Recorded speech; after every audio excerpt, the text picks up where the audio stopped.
Everyone, Matt here from Docs Running, and today we're going to do a comparison review of the Altra VIA Olympus 2 and the Hoka Bondi 8. Now, why are we doing that? Because they're two of the most cushioned shoes in the road lineups for the respective companies.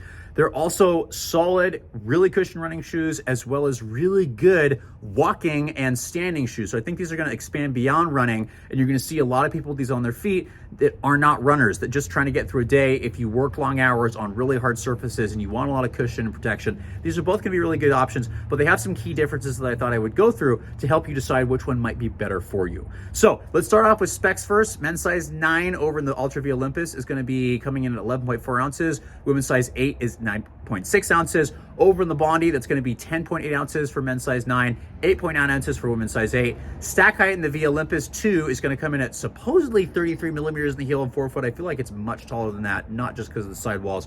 Over in the Bondi is 39 millimeters of heel, 35 in the forefoot. I think they're quite similar in that regard. Only difference is VIA Olympus is going to be 0 drop, 5 millimeter drop over in the Hoka Bondi. So let's kind of get into some of the other things.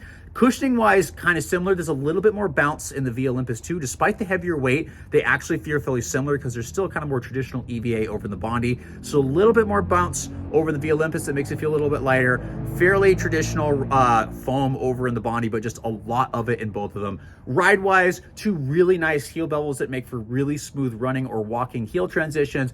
Forefoot is where things get a little different. The forefoot rocker on the Bondi starts a little bit earlier than the VIA Olympus 2. So VIA Olympus 2 feels a little bit stiffer going through.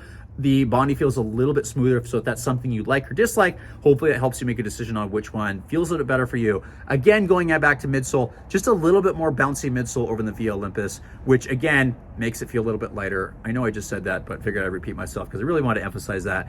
The other really big difference is going to be the fit, right? So you got your Ultra Fit and you got your Hoka Fit. There's some stereotypes that do ring true for these shoes. So the Bondi does fit slightly snug, a little bit more on the narrow side. If you have a very wide foot, there is a wide version, but for most people, this is not going to have a ton of room. If you want something that's really snug and a little bit kind of fits close to you, the Bondi 8 is going to be best. But if you want something that has a wide anatomic toe box, that's where Ultra is going to win out. And if you want something that has a lot of volume, so the Bondi is kind of normal, slightly lower volume.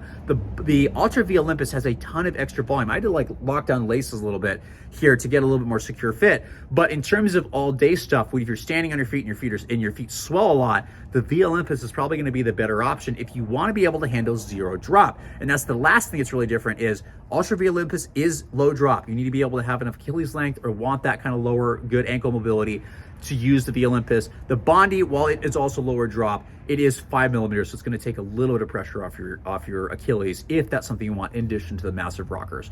Both are really solid shoes. I'm really looking forward to seeing the Bondi 9 whenever that comes out, but the VIA Olympus 2 is a shoe that really surprised me because when I put it on my feet, I was really expecting not to like it, and it's really grown on me for all day wear. The Bondi did the same thing where when I first put my feet on, I'm like, this is heavy. And then as the foam broke in, I was like, oh, I can see where this is coming from. There's a little bit of bounce to this foam with this much sole underfoot. So again, if you want maximal daily training shoes, neither one of these can do anything fast. If you want maximal daily training shoes for running or walking, you want as much cushioning as possible. Both these are good options. One of them is going to be 0 drop with a very anatomic wide fit and a high volume fit. Another one's going to be a little bit more snug, and so hopefully that helps you make a decision, not just for running but also walking. We have full written reviews of these two, so go check them out if this wasn't enough information for you. But hopefully this helped, and hopefully you figure out if one works for you.